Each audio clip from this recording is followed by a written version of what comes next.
Hey, this is Simon. We have a lot of fun with our spoiler section and we want more of you to have access. So we've added the spoiler perk to the Landed Knight tier. Follow the link to buy me a coffee in the show notes and sign up to hear the future. Thanks.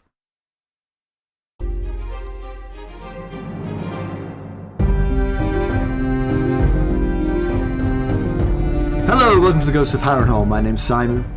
And I'm Mackelly.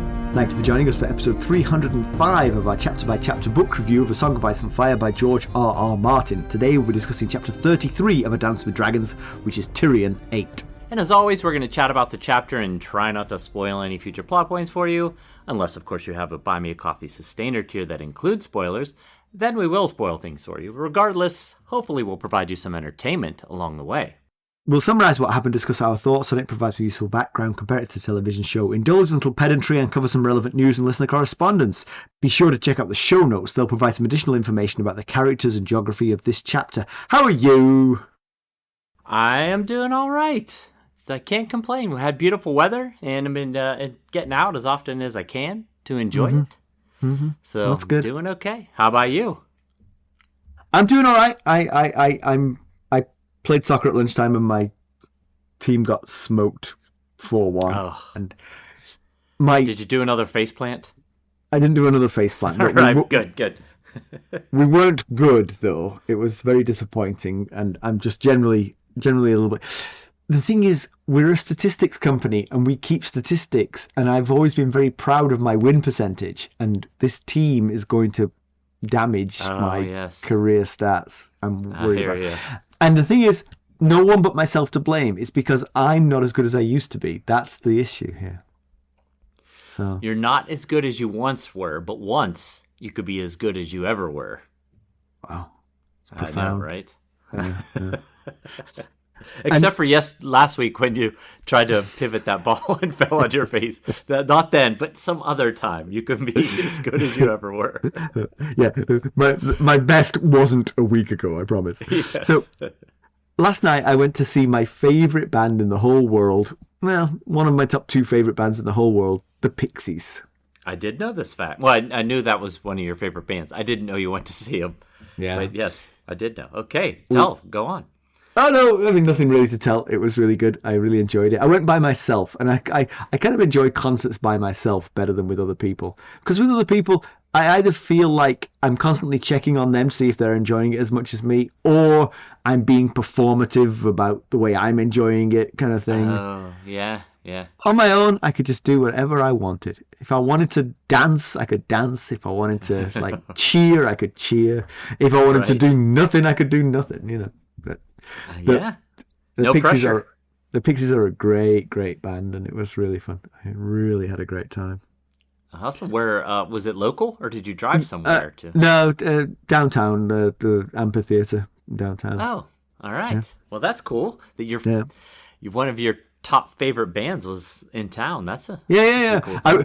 I'm cheap, so I bought the Lawns tickets right at the very back, and then even wearing my glasses I realized I couldn't see a damn thing from back there. So you could have just had the radio on. I mean, I watched the support band and I was like, are they actually on the stage? I can see lights, but I can't see humans.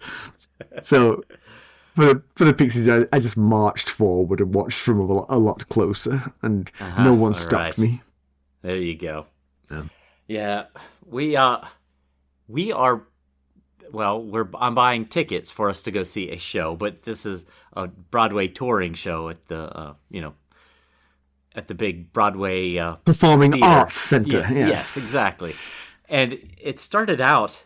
I mentioned it to Stacy because the musical that's coming is one of Molly's favorite musicals. So I said to Stacy, "Hey, that musical's coming to town. It's the musical 6. Do you want to go see it?" And she's like, "Yeah, let's go see it." And then we were like, we should probably invite Molly, as this is her favorite musical. We invited Molly, and then Molly was like, "Oh, can I bring my boyfriend?" And we were like, "Okay." And then Stacy's like, "Well, we usually bring my mom when we do these things." So now we're up to 5 people, and these tickets are not cheap. I told Stacy, earlier today, I was like, here's what the grand total is for these 5 tickets. She was like, gulp. It better be good. Yeah. My ticket was all right for the Pixies. I paid about $40 for my ticket, and I was like, that's okay. I'll pay $40 to see. But once you step foot in there, it's like they want your firstborn child. I mean, I was like, well, I'm on my own. No one to stop me. I might have a $17 beer. I'll pass on that. I know. I got home. I was like gasping for a drink because water was $5. I was like, come on. Yep, they have a captive audience, and they know it. So I avoided all that. My story about the Performing Arts Centre was my cousin used to work at the elementary school, and her principal had a husband who he had a season ticket to the Performing Arts Centre for all of the off-Broadway music, the Broadway musicals that came through. But for some reason, the season ticket got you all but one. Oh, okay. So there was one of the series that you didn't get a ticket to. Right, and at the start of the year, you chose which one you didn't want to go to. Kind of thing. And that's odd, but I get it. The night of their big Christmas, they always had a big Christmas party. He was taking his mother to see, I don't know, let's call it Wicked. I don't know what musical it was, at the Performing Arts Centre. So he was going to be very late for the party, but he was going to come. So we were all excited about it. And his wife, the principal, got a call to say that he'd forgotten that was the one that he'd chosen.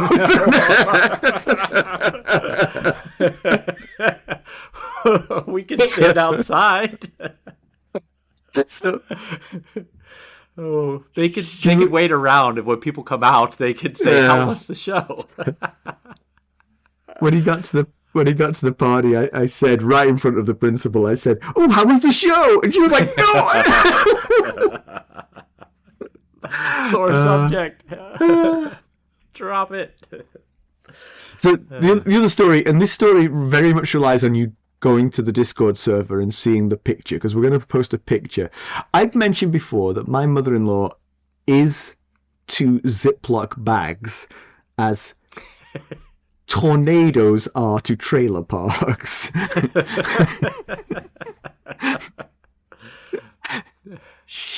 I don't know if she doesn't understand the concept or if she's never actually noticed that they exist. Or that she will not be hidebound to their rules. Right. Ziploc. I'm not opening any Ziploc. But she opened a bag of sliced cheese that it was the opening of this bag. Mackelly's now seen the picture, so he's I swear, if you said to your dog, "Here, will you open this Ziploc bag of cheese?" it couldn't have done a less good job of opening this bag of cheese. I don't even understand what happened. It wasn't even the opening that she made wasn't even. It was just like haphazardly torn across the side of the bag. The beauty of it is, I think actually the Ziploc was completely intact. It looked like it was completely intact. She didn't want to disturb that. You could reuse the Ziploc. It's just the bag was gone. Yes. Wait till you see this picture. Yes, you'll enjoy this. All right. Enough of this frivolity. Let's get down to some business. How did we leave Tyrion Lannister? Oh, I'm so excited to have a Tyrion chapter. It's been too long. It's always too long. I love Tyrion. Well, so how did we leave him then?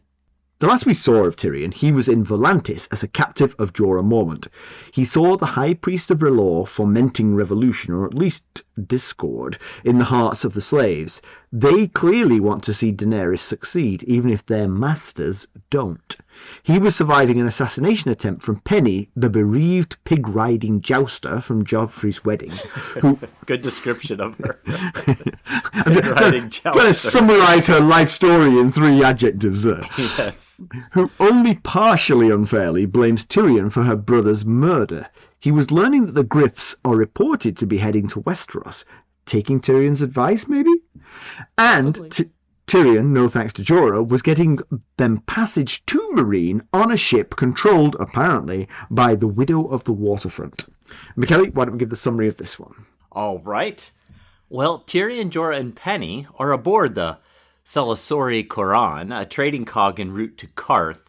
Her name means fragrant steward, counselor, magister, seneschal, but Tyrion dubs her the Stinky Steward instead.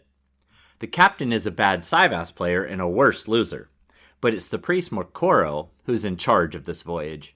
His nightly prayers bring all the crew to the deck. The captain seems disinterested, but 3 of his 4 mates are clearly adherents. During one such service, Tyrion sees Penny warily watching. But when she sees him, she scurries back to her cabin. The crew were pleased to have a dwarf aboard. His head is rubbed raw for good luck, but Penny's received a cooler reception. They worry that her tears might sink the ship, and Tyrion worries that they're not fully joking when they talk of throwing her overboard. Tyrion engages with Moqorro in the night as the priest attends his night fires. He asks what is seen in the flames. Dragons and a large shadow cast by Tyrion. He's flattered, but assumes that was the point. Everyone likes to hear that they are important. Tyrion and Jorah share a tiny cabin. They discuss Penny. Tyrion's worried about her. She needs a friend, but Jorah doesn't care. Tyrion is not surprised that Jorah keeps getting exiled. The knight spends time watching the horizon. Tyrion assumes he's looking for his silver queen. The sea passage is boring compared to the river journey. No secrets, nobody is not who they appear to be. Initially they skirted the coastline, but now they're in the middle of the ocean. Tyrion is bored but can't sleep. His dreams are too disturbing. At mealtime, the men laugh and jape in languages he doesn't understand, and he feels the laughter is aimed at him, so he eats alone. He's read the ship's entire library, repeatedly. He's reading when Penny visits the galley. They are awkward around each other, but Tyrion persists in trying to befriend her. She bares her soul. Why couldn't Tyrion have just joined them in the joust as the king wanted? What would have happened? They would have laughed at him? So what? She relates their flight from King's Landing after the death of Joffrey. They'd first gone to Tyrosh, where a friend was murdered and beheaded for being a dwarf. Tyrion again blames his sister. He admits to plenty of other crimes, but not this one, nor the death of her brother Oppo. Penny throws a cup of wine on him and storms out. Tywin never welcomed dwarves in Casterly Rock, but Tyrion had heard of various examples in all kinds of roles, most demeaning, but not all. He doesn't see Penny again until the day of the storm. He decides to see it out on the deck. As the storm hits, it is like the wildest horse he's ever seen, but he survives. Tyrion is delighted with their brush with death, especially when he finds an unconscious Jorah Mormont in a drunken pile of his own vomit. He finds Penny looking out to sea. She apologizes about blaming him. He understands. The storm made her realize how much she wanted to live. They bond. She hints at Tyrion joining her joust. He will not go there. She reveals that they were hired for the royal wedding by a Kettleblack. And Tyrion believes that when they reach Meereen, Dany will hire Penny to her court. After this, they spend more time together. They share meals. He tries and fails to teach her Syvas. She comes right out and asks if he will tilt with her. Tyrion says a harsh no, before realizing that she might have meant something else.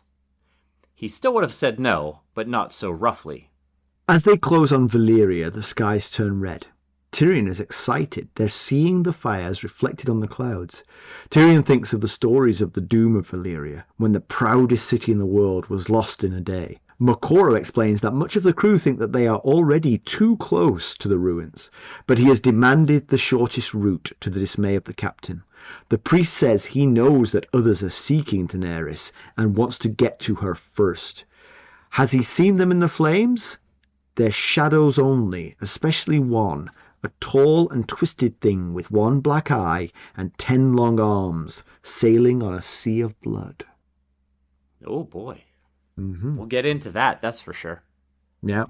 So one thing I wanted to start with, actually, is right at the top of the chapter, the translation of Selaesori Qhoran, which is the name of the ship that they're on, is given to Tyrion by Moqorro, the priest of R'Hllor. And that translation is given that a Qhoran is a counselor or advisor. Tyrion at one point thinks hand of the king. Right. But also the word seneschal comes up. It would apply, yes. And Selaesori means fragrant with perfume. Flowery aroma. Flowery, yes, a flowery, a nice aroma. So Tyrion humorously calls it the Stinky Steward. Perfectly reasonable. But it did make me think of Quaithe and Quaithe's prophecy to Dany that she needs to beware of the perfumed seneschal. And here we have a ship which could be translated as the perfumed seneschal. We'll be right back. Hello, friends. Are you ready to make some unforgettable memories? Well, if so, consider the Marriott Bonvoy program. Discover the perfect destination for your summer getaway and unlock exclusive deals on luxurious accommodations.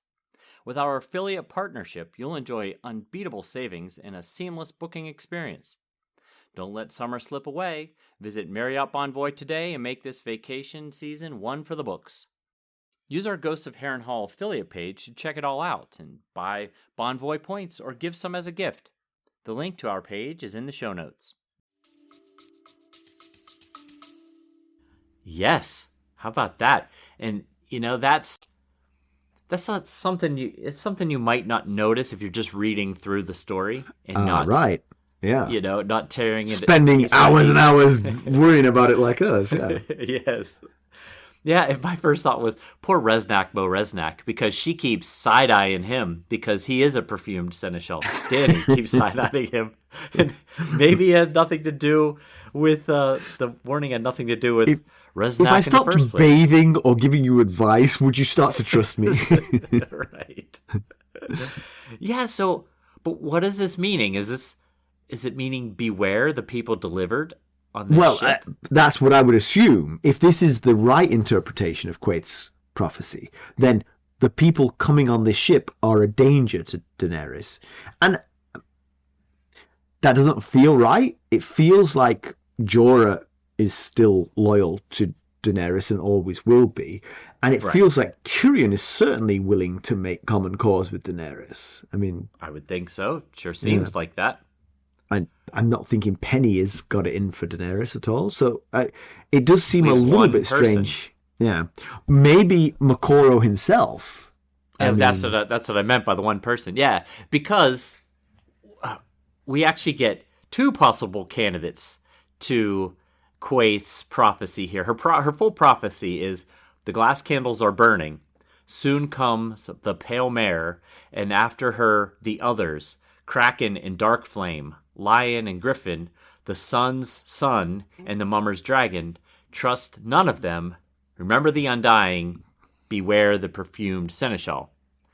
And we have met here a man who is described as having skin that is as black as pitch, with flame tattoos on his cheek. Which Dark Flame. Might be Dark Flame, yes. Interesting, yeah. So she's telling Dany, trust none of them and beware of the perfumed seneschal. So, twice there she is warning her about, possibly warning her about Moqorro. Yeah, and whilst he might sound outlandish with his very black skin and face tattoos, that isn't uncommon amongst the priests of R'Hllor. Yeah, and he is right hand of Bonero, who is in turn the high priest in Volantis. So he's pretty senior, and so you'd expect him to have kind of spectacular tattoos, perhaps, but also kind of senior to be just on this jaunt. Bonero, whatever Bonero wants from this, is obviously important enough to send his most important lieutenant with him. Well, yeah. So what he wants from this, he wants to convert the person that he believes is Azor Ahai reborn to the religion of R'Hllor. So I guess you would want to send. Is that known, or is that just your supposition? Or it is known that he believes she's Azor Ahai, and I believe the widow of the waterfront mentioned that Moqorro had this task of bringing R'hllor to Dany. Right. Okay. Because if I was Bonero, just putting myself in his shoes, I don't necessarily need her to convert. I just need her to keep doing what I want her to do. Well, yes.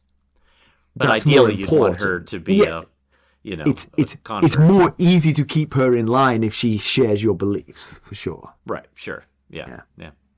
Interesting. But speaking of Moqorro, he too, like Melisandre, lays out some visions that he sees in the flames. Now, apparently, he didn't get the much and more memo that Melisandre tends to go with when asked what she sees in the flames. He goes with the more sort of like prosaic, look, let me tell you, it's complicated.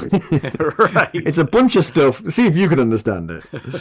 And he says, I see dragons, young and old, true and false, bright and dark. As with Tyrion, a small man with a big shadow snarling amidst it all. Mm-hmm. So... Yeah, I've thought about this a little bit, and I really don't understand the young and old on the dragons. Well, because there's no old dragons. Well, if this story is running concurrently with the Feast for Crows, could he possibly mean Aemon Targaryen, Maester Aemon? He's still alive at this point. I actually, while I was thinking about it, I did think of Aemon. That is true. He doesn't really die till the second half of A Feast for Crows, so he might still be alive at this point. Yeah, the young one, though, could be Daenerys, could be young Griff, Aegon. Yeah. They both fit the description. There are some other ideas that we can discuss in spoilers, but we'll go with that for right now. True and false, true I mean, false. You think Daenerys is the true one? I would think so, yes. She's the one that we know has 3 dragons. So, if there is a true dragon, it would be her. Aemon is also obviously a true Targaryen. I don't think there's any dispute in that. But you would think Dany fit. She also fits for young, so could go either way there. Yeah. She could be the character in each of these 3 categories. To be fair. True. Yes. The false, though, again. Young could be Dany, young could be Aegon. False dragon makes you think that possibly Aegon is more of Fagon than, or there's some other character, but that we haven't met yet, Right. I mean, Brown Ben Plum claimed to have the blood of the dragon. Maybe it's him, but yeah. Right. Yes. Yeah. My first thought, but the one thing about Aegon is that people think he's false just because. There's no way of proving his story, and so the suspicion that he's false is always going to hang over him. So he might always be known as the false dragon, even if it's true. That is true. Yeah, I see what you're saying. And Quaithe also referenced the Mummer's dragon, so that's 2 sources suggesting that there's a false dragon. You're right. That could just be a name, a moniker that he picks up along the way. Right. Yeah. But bright and dark, there I drew a blank. Yeah, I didn't really know that's what the was tough going one. on. And there's much speculation in the fandom. One of the ideas for the bright dragon was Maegor Targaryen, not the misunderstood, but the misplaced. Maegor the misplaced, we'll call him. I've misunderstood what you're talking about here now. For the that was bright... a joke. You sold it to me well. You had a confused look on your face. Well, that was real. So, Aerion Brightflame, who's Egg's older brother, he had one son, a boy named Maegor. When Aerion was the rightful heir to his father, King Maekar, when Aerion died drinking wildfire, his son Maegor was passed over for Aegon, who became Aegon V, mostly because Maegor was still a baby, and people feared that he would have inherited his father's madness. Right. And that's where the story ends on Maegor Targaryen. There's not another word about him. So some believe that maybe he, as his father was Aerion Brightflame, maybe this Maegor is the the bright. bright dragon. Now, a lot of people believe that that's Varys' identity. Varys was born in Lys, the same place that Aerion was exiled after his antics at Ashford Meadow. But, I don't know. Maegor's mother was Aerion's first cousin. Her name was Daenerys Targaryen. There's nothing about what happened to her, but I can't imagine. It doesn't make a lot of sense that she left for Lys after her son was passed over for, being a child king. Unless she was so upset that she fled the realm. How old would this Maegor be? That's where I think another issue is. He would be about 68, and I don't believe Varys is thought to be that old, right? Yeah, old. I was expecting this person to be older. Could also therefore fit on the old one if we assume that Maester Aemon is dead. Because again, Right. I think that the same character can hit can be the answer. I don't think there's necessarily young, old, true, false, bright, dark isn't necessarily referring to six Right. different characters. Yeah, that's true. That's the thing. They're kind of paired together. Yeah. So There's at least two characters, but it may be the Right. same two each time, for all we know. now for the dark, could it possibly be a reference to the Blackfires? We had discussed the possibility that Ser Moqorro, Illyrio's wife, was the Blackfire, and that young Griff was her and Illyrio's son, which could make him a false dragon, could also make her a false dragon. So, but the fandom has also pegged Varys and Illyrio for the dark dragon as well. Right. But the bright and dark dragons, it could just actually mean the three dragons that we know. Drogon, Rhaegal, and Viserion. They're black, green, and white. Yeah. Maybe that's what he meant. So, but the Tyrion part, I guess, though. We'll be right back. This episode is sponsored by Audible. To get a free audiobook, or two if you're an Amazon Prime member, go to our exclusive URL, audibletrial.com/ghostsharrenhal. You can find the link in our show notes. Well, just throwing out on the bright dark. Yes. The bright, of course, could be Daenerys. I mean, she's blonde and pretty. True. The dark could be a Blackfire or a Blackfire scion. So that could work too. Yeah, it makes sense. I mean, Blackfire, the Dark Dragon, you could see how that could come together. If they are pairs, though, you've got young and old. We could say Aemon / Maegor, and somebody could be Dany, could be young Griff. True, false. In the most sense would make Dany the true dragon and Aegon the false dragon. Aegon the false, right. Yeah. And then bright and dark, Varys and Illyrio. Maybe one would be a bright dragon and one could be a dark dragon, depending on... If Varys were truly Maegor, he could be a bright dragon, bright flame. And Illyrio, if he is a Blackfire descendant in some way, he could be the dark dragon. So... Oh, but one thing, Melisandre saw dragons in her visions too, remember? So I guess it's not surprising as dragons have reemerged in the world, but they're both seeing dragons in their visions. And they just look like flames as well, That's right. But the second half of what Moqorro says is that Tyrion is a small man with a big shadow snarling amidst it all. To me, I just heard this as Tyrion will have a big impact on all of this. That's what I heard. But do you have more? Well, I think I agree with you. He's connected to many factions. He is a Lannister. His sister is the queen. His nephew sits the Iron Throne. He has an association with Varys and Illyrio. He sailed with young Griff, Aegon. Whose family murdered him when he was a baby. Right, yes. Yeah, that's right. He's headed for Daenerys. So he's got a lot of... He really is in the middle of all of these factions. Yeah. But also, I think going forward, he's going to have an impact. I think that's the other aspect of it as well. That's how I was reading it. Not just he is central to what's happened so far, but he's going to remain central to it, which makes sense. Yeah. He's a POV character, I would assume.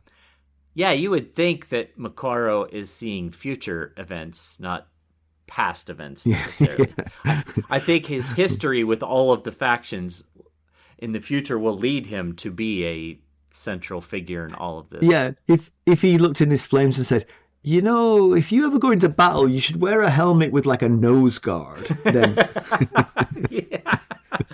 Tyrion would be like, that. Yeah, your flames are a lot of use. Thanks.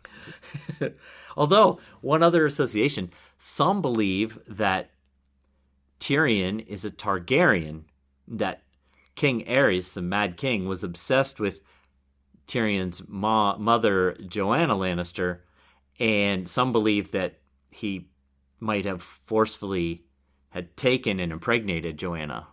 Wow. Yeah, that would be a turn up. That would be a huge explosion in this story. It's no spoiler because it's not happened. It's just what some fandom believe. Some in the fandom, I should say.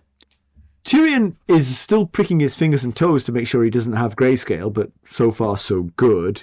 But he said that that's the least boring part of his day, which doesn't bode well for your mental health. Yeah, I guess every day when you're like, okay, let's see if I've got a terminal illness every morning, you know, that's definitely get your heart rate up a little bit, I guess. Frisson of excitement, yeah, for sure. Yeah. He's also still dreaming of those sorrows and the stone men and the shrouded lord with his father's face. He's been doing that for several chapters now. We mentioned in the summary that he was having trouble sleeping and he was troubled by his dreams, and kind of like I didn't really think about the fact that that might have given the impression that his dreams were mostly about his father and murdering his father. But you're right, he's also troubled by his experiences on the Rhine. On the Rhine, in the Sorrows. In the Sorrows. So that's part of it too. I mean, I'd be scared as well. Yeah, absolutely. That was a pretty near-death experience there. Yeah. Of course, he's had a few of those since we've That's true. When you're Cersei's little brother, you're going to have had a few. Now, I will say, this is personal for both of us. So it's not really personal. If it applies to both of us, it's not that personal. Tyrion hates Penny's name. And he won't even say it because he thinks it's silly.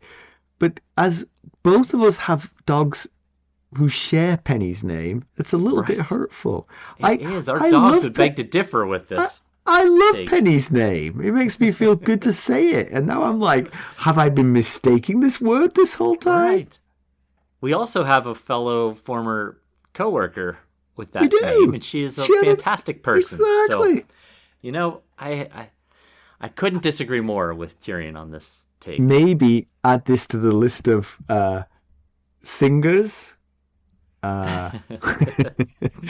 former admirals, and people called Penny. George Martin does not like you guys. It could.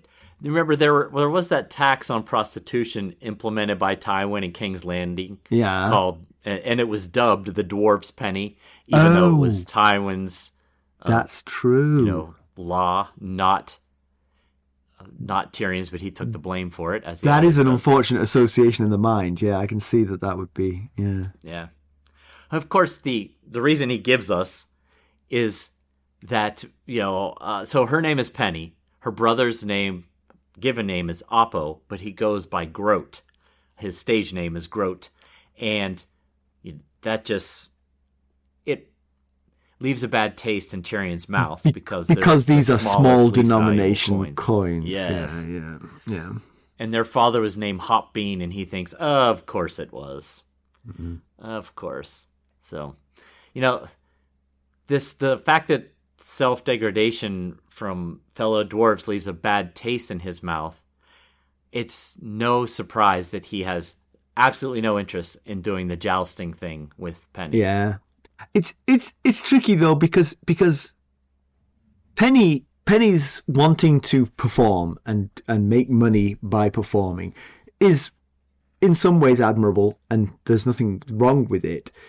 the fact that people are laughing because of her stature, it's not, what she's doing isn't inherently wrong. And like she says, there is something to be said for making people laugh. There's something to be said for getting a laugh out of people, even if it's physical, even if it's like pulling a funny face, there's something to be said for it. And she's making her way in the world by using it. It's difficult though, because of course it is. The people who are laughing at her, not with her. Right. Yeah, there's a distinction there. Yeah. And Tyrion's never been afraid to poke fun at himself. He tends to embrace the awful rumors about him, like the monkey demon or little demon monkey or whatever it was that he still refers to himself as sometimes. But I think he takes umbrage with the fact that they're profiting and embracing off of a negative stereotype about, Yeah. But I think where they definitely differ is that she's learned to enjoy the laughter, whereas Tyrion cannot. Tyrion can't enjoy the laughter because he feels the underpinning of it, which she is turning a blind ear to, it might come down to how his father reacted to him versus how, what Penny and Oppo's experience has been thus far in life.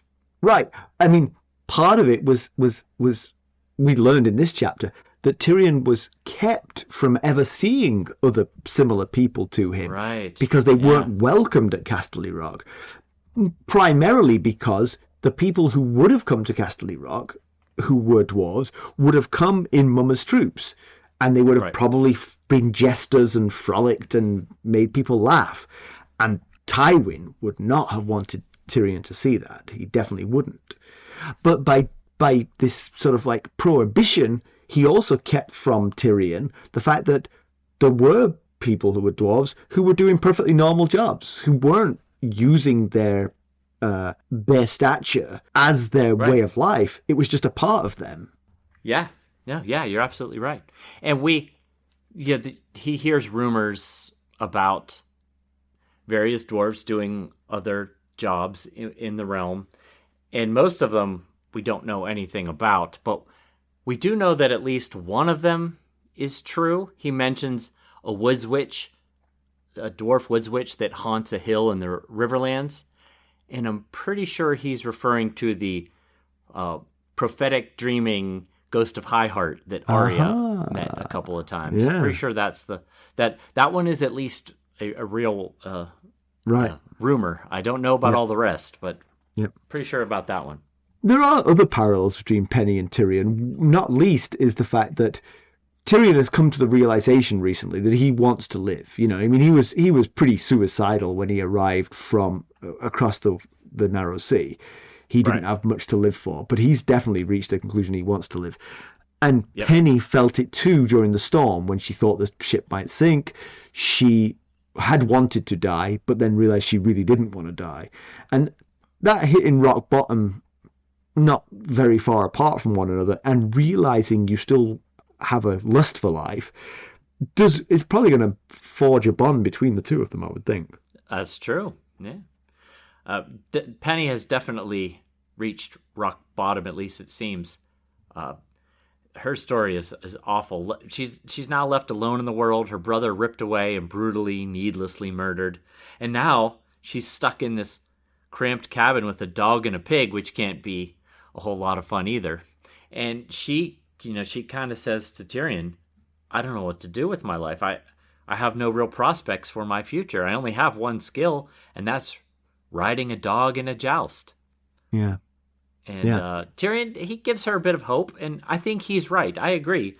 If they make it to Meereen and Tyrion and Jorah are not killed, I do think that Daenerys would find a place for Penny at court. Yeah, I do too.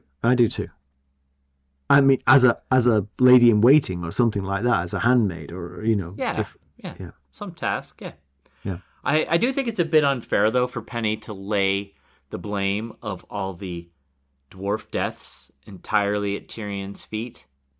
We assume that she believes that he killed King Joffrey. She has not in any way laid that fallacy to rest. He doesn't help himself much by referring to him, by saying, "I will answer to Kingslayer." Kingslayer, yes. I mean, Yes. if you say that, you're like, well, the one king I know you were accused of killing was Joffrey. Right. Yeah, he calls himself Kinslayer, Kingslayer. I've killed mothers, fathers, nephews, lovers, men, women, kings, and whores, and some of that is untrue and unfair. Mothers, yes, his mother died in childbirth, but she died giving birth to him. So in some way, I guess he can say he was responsible for her death, but it wasn't an intentional thing, Exactly, And yes. he did not kill his nephew/king. So he did kill his father, his lover, who also happened to be a whore. That happened within minutes. Those are two separate people, just to be clear. Yes, they are.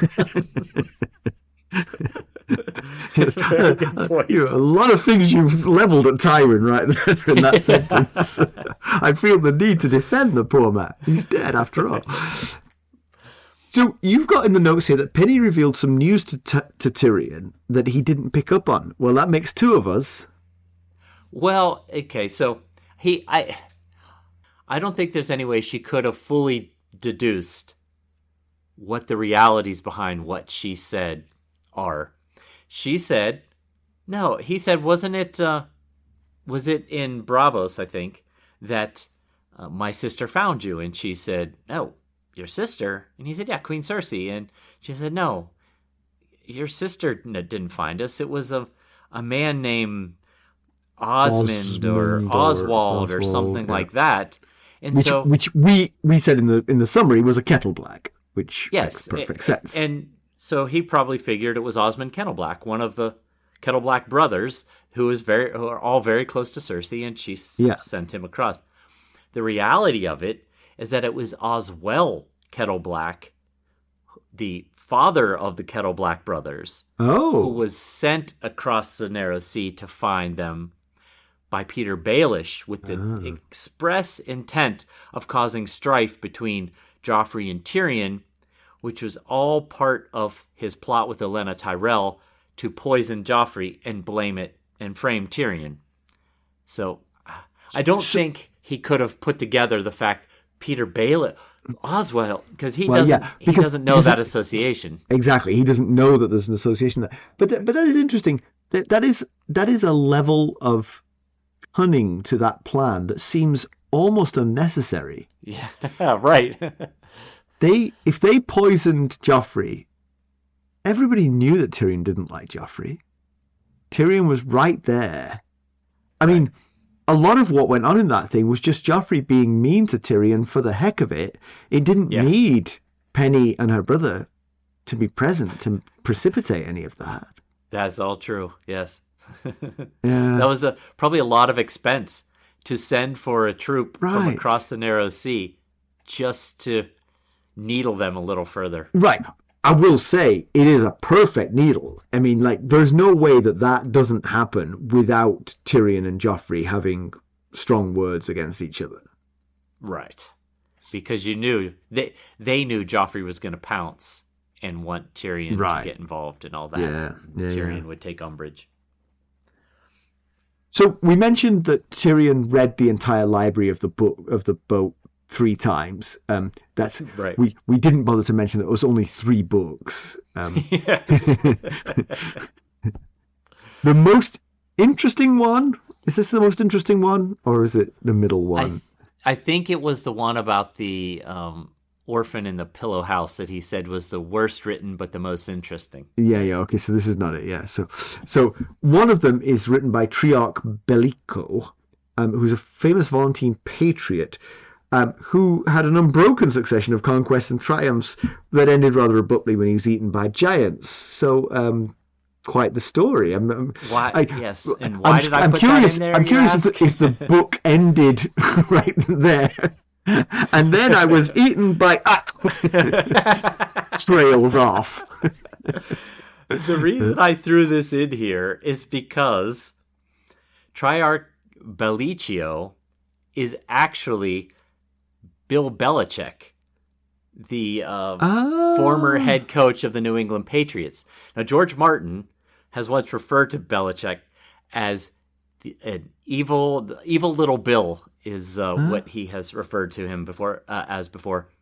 Now, the reason that the wording is specific to as it is here, I get it. A Volantine patriot whose unbroken succession of conquests and triumphs ended rather abruptly when he was eaten by giants. I get it. If you know anything about the 2007 NFL season, the Patriots went undefeated in the regular season, but lost to the New York Giants, one of George Martin's two favorite teams, in Super Bowl 42. Now, A Dance with Dragons came out in 2011, a few years later. So he took a little jab at Patriot Nation here by throwing Triarch Bellicio in. Interesting. and now Triarch Bellicio has a connection to us now because he's moved to North Carolina. Oh yes, he has. Where he started very strongly, I understand. Yes, not so much. So much, no. So, on the subject of the direction where they're sailing, from where they're sailing, they have to go around Valyria, but there's two ways that I can see on the map to get around Valyria. One is to go north of Valyria through the Smoking Sea. The other one is to go all the way around Valyria. I got the impression they were going all the way around, but then Moqorro does say he wants to get there quickly, and it feels like the Smoking Sea is the shorter route. So, did you understand which way they were going? Yeah, I'm pretty sure they went around.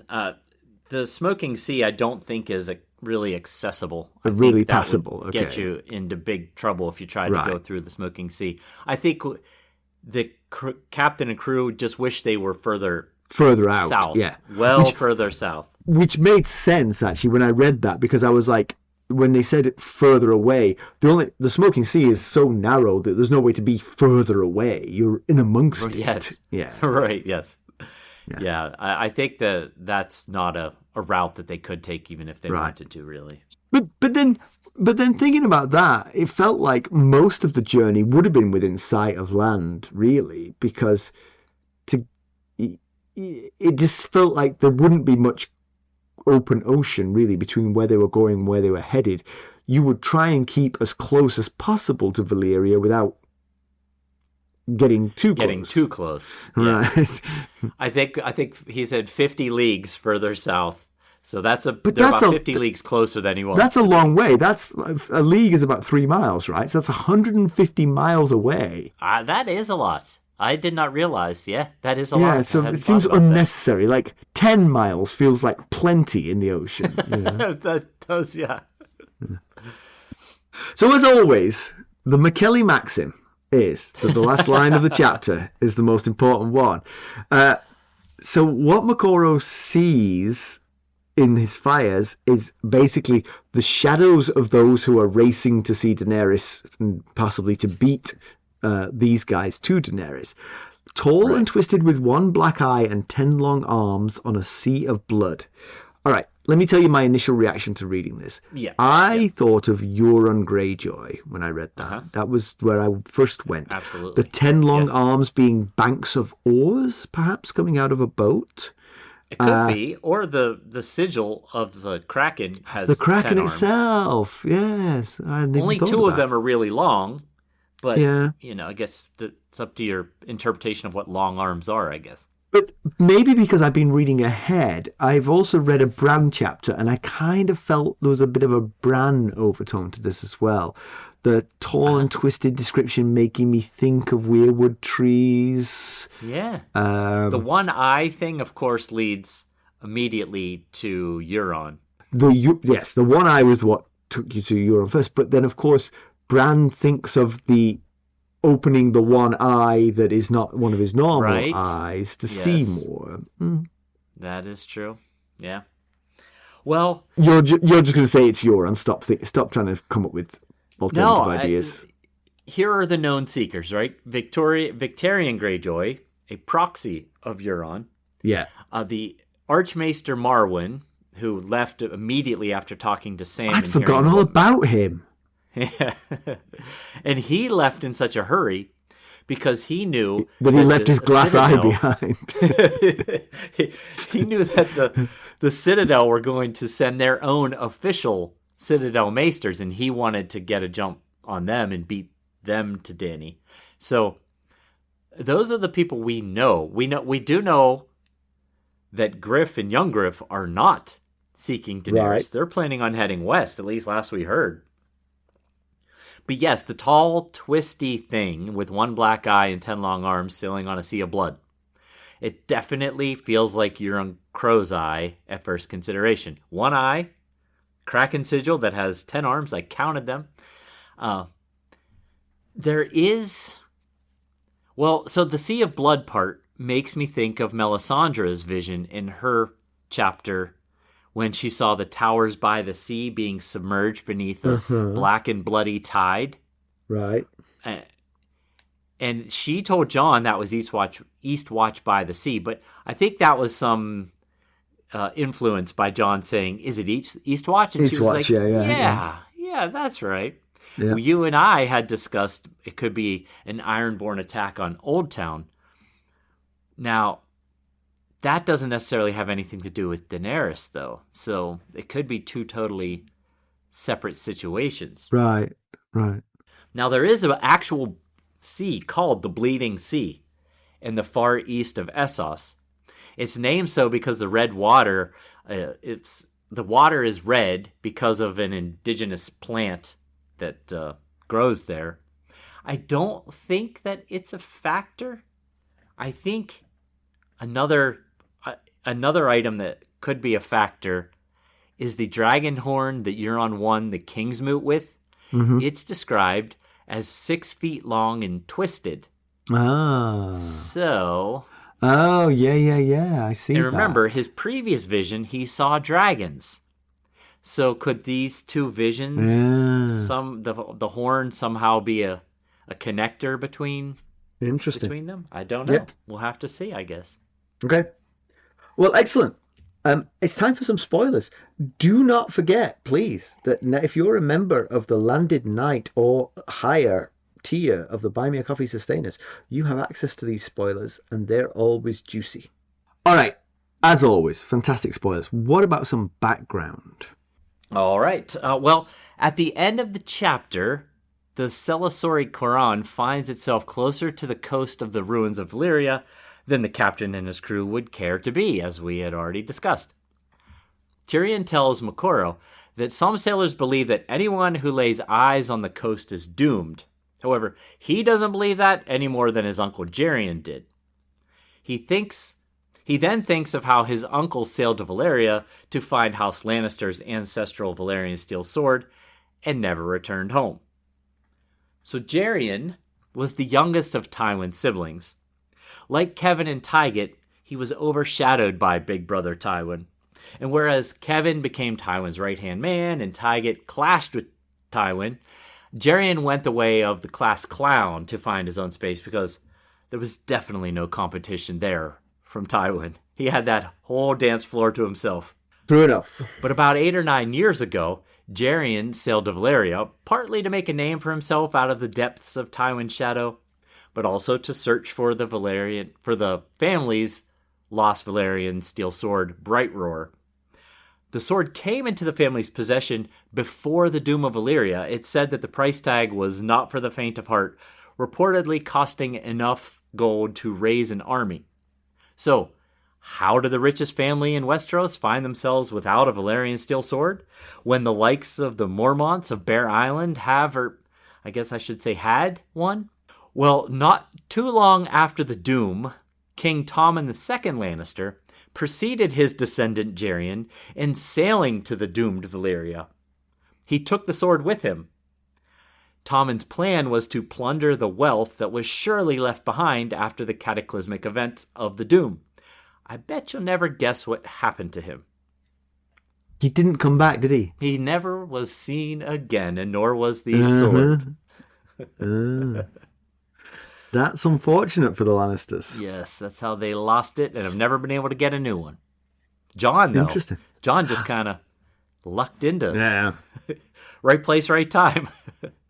Funnily enough, actually, the family just lost ours, but it's nice to have this one. Appreciate it. Back with the television show. Penny is dropped, thankfully not off the side of the ship. Moqorro is dropped. Jorah and Tyrion travel together, just the two of them, and have their run-in with the Stone Men as they pass through the ruins of Valyria. It was kind of like transplanted to here. Yeah. Griff's grayscale is given to Jorah. Unfortunate for Jorah. Mm-hmm. Indeed. Pedantry Corner. I've got a nice one, actually, I think. Okay. So, right at the start of this chapter, Tyrion mentions that Penny comes aboard and then spends the next 7 days in her cabin crying over the death of her brother.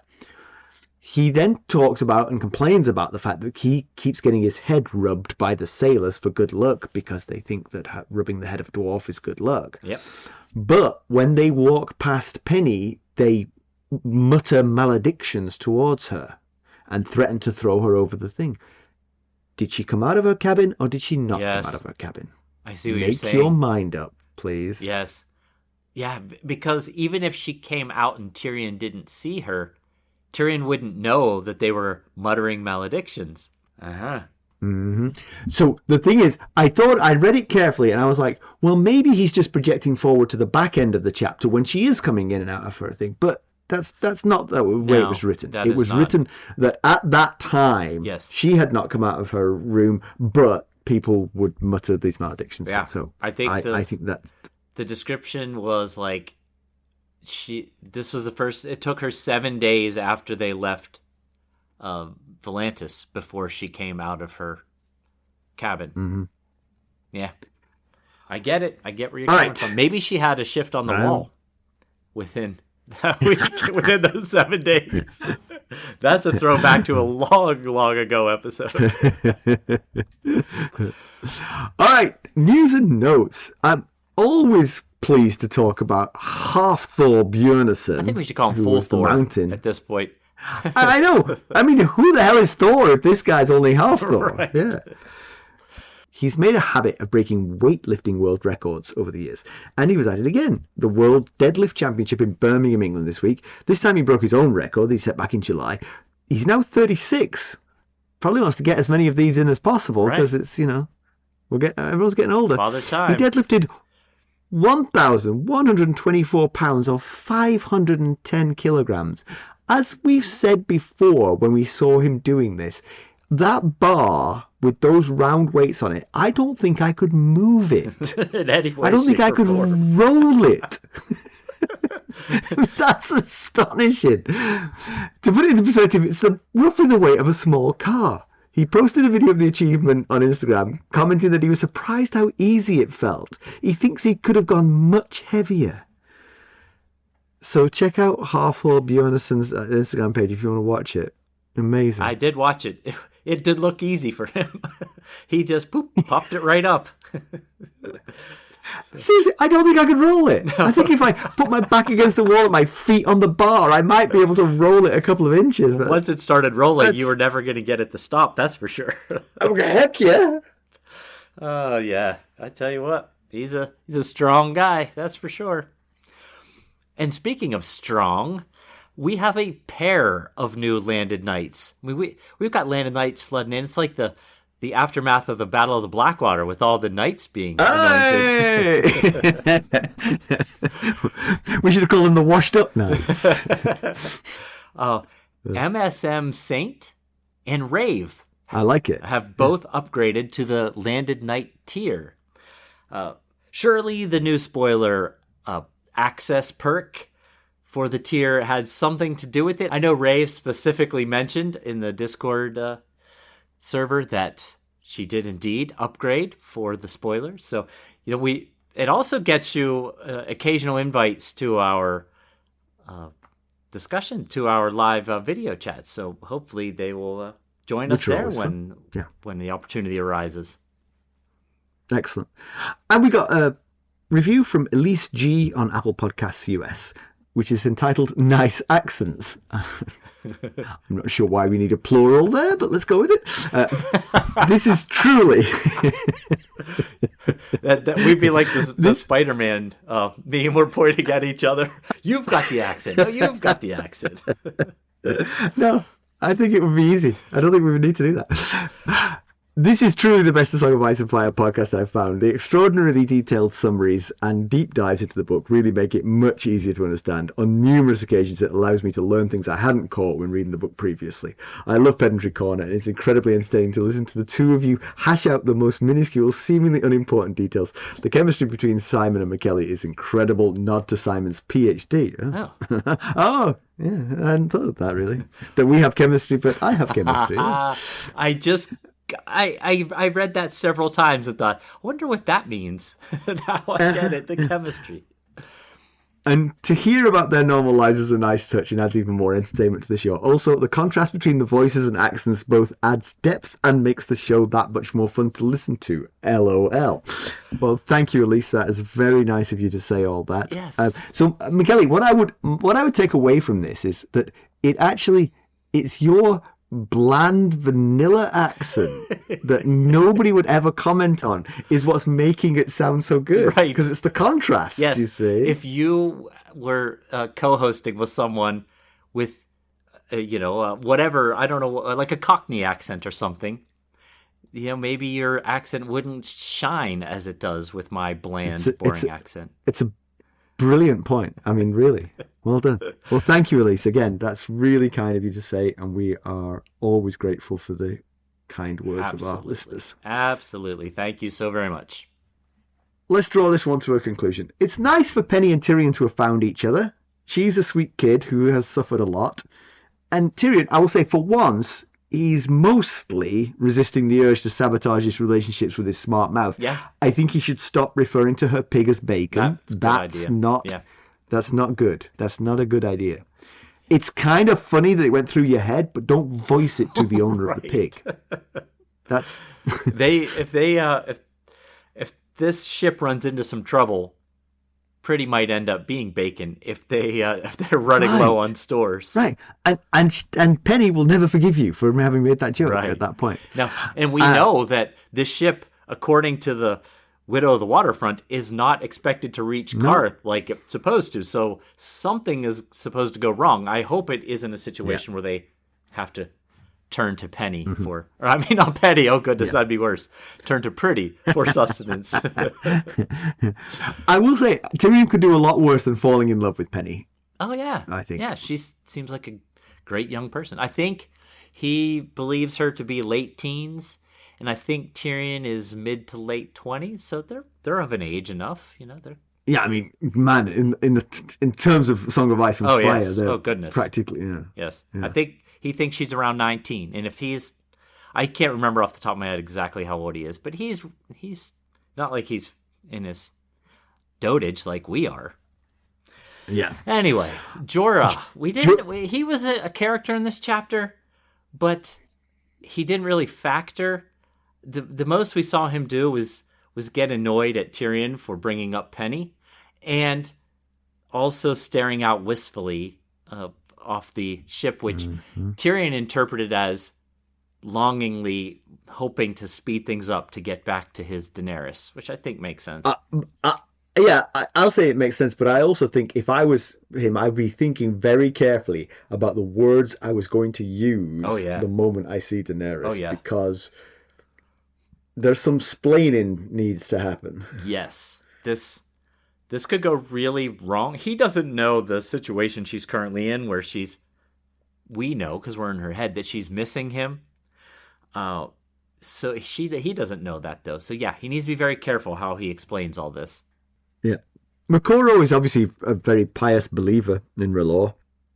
Is he seeing anything useful? I mean, the thing about these visions is they're all so vague and so open to interpretation that they can always be proved right in the aftermath. But I'm kind of with Melisandre on this. The point of a vision is to give you an opportunity to do something about it. Right. And if they're this vague, what can I do about it? Don't trust the perfume seneschal? How does that help me? Well, that was Quaith's vision. I know. I realize that was Quaith's vision, but it's like, okay, there's a false dragon, a true dragon, a dark dragon, a bright dragon. Give me something to hang my hat on here. I got nothing. No, I totally understand what you mean. Yeah, and you've said that his plan with Bonero is to convert Dany.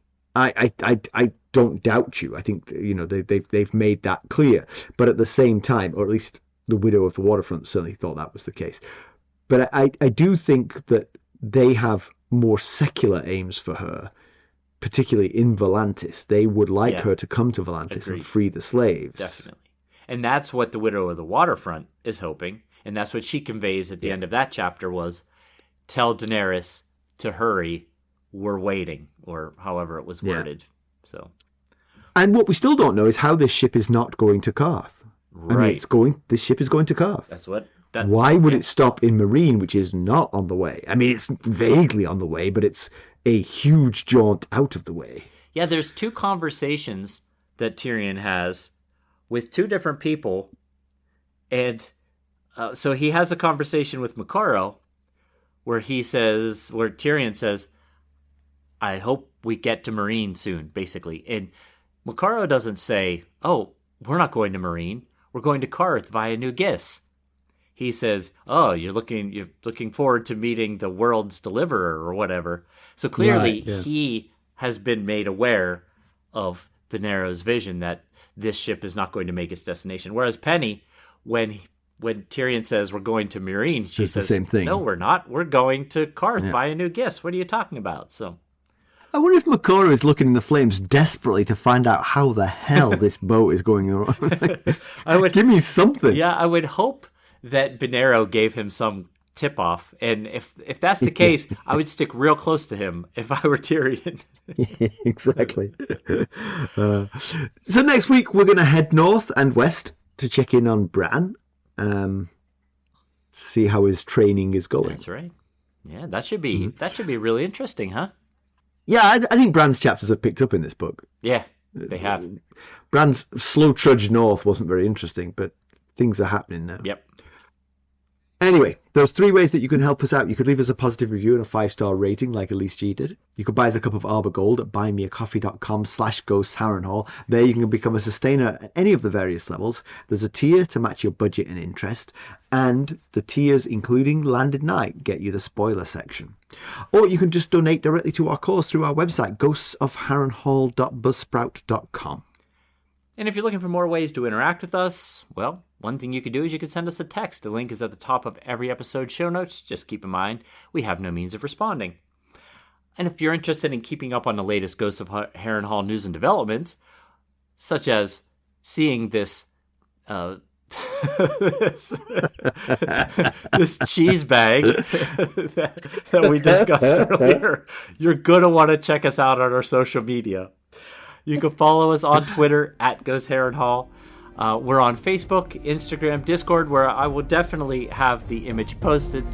And we're also on YouTube. Thank you for listening. Thanks. Bye. Bye.